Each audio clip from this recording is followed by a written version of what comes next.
what I've processed to store short term. Like salt curing meat, salt and smoke curing meat, or dehydrating, or just water bath canning. I'm not a pressure canner guy. Maybe someday I'll get into it, but I like making my own sausage quite a bit. And those Romans, man, did they love sausage. I mean, there are recipes for sausages in Apicius's cookbook from all kinds of meat and fish. He was big into organ meats, which, is close to my heart. I grew up on liver pudding and head cheese, and I mean, I can definitely eat some kidneys and liver, and I mean, calf's brains. Yeah, we used to have calf's brains with scrambled eggs for breakfast. Love that stuff. Pork brains, very good.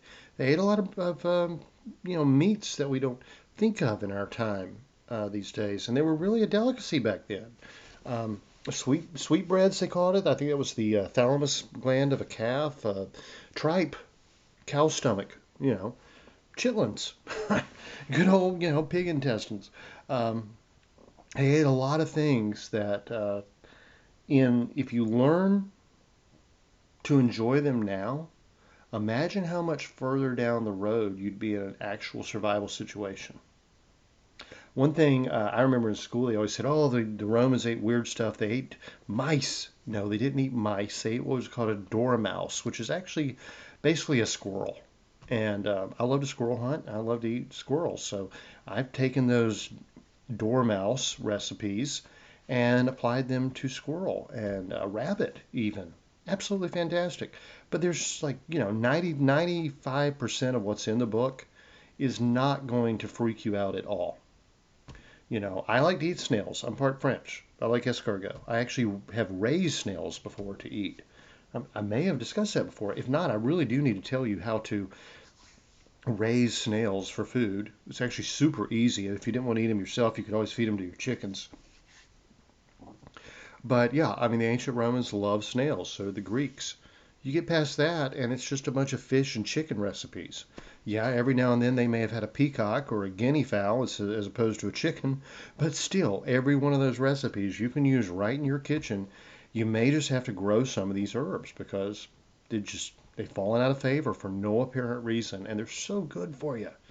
Well, anyway, y'all, I mean, I could, me, I can talk food forever, and especially when we get into historic cooking. I have a real passion for I don't know, the history of food. I don't know why it appeals to me, but it always has ever since I was a kid. I guess it was just the way I was brought up with my grandparents and great grandparents and all the old, you know, 300-year-old cast iron pots and copper pots and fireplaces that were built for cooking and um, big old butcher blocks and cleavers and um, yeah, I guess I did grow up a little different than most people, but I don't. I think if more people thought about food the way I do, um, McDonald's and such would have a whole lot less revenue coming in, and not that I'm blaming them for the epidemic, but if people were cooking more for themselves with real ingredients, we'd have a whole lot less diabetes, heart disease, kidney failure, cancer, and I could go down the list. Um, you know, just get back to basics, and hopefully get back to basics before you have to, because that's a hard transition to make. So anyway, y'all, have a great week. I'll talk to you next time. The information in this podcast is not intended to diagnose or treat any disease or condition. Nothing I say or write has been evaluated or approved by the FDA. I'm not a doctor. The U.S. government does not recognize the practice of herbal medicine, and there is no governing body regulating herbalists. Therefore, I'm really just a guy who studies herbs. I'm not offering any advice. I won't even claim that anything I write or say is accurate or true. I can tell you what herbs have been traditionally used for. I can tell you my own experience and if I believe an herb has helped me.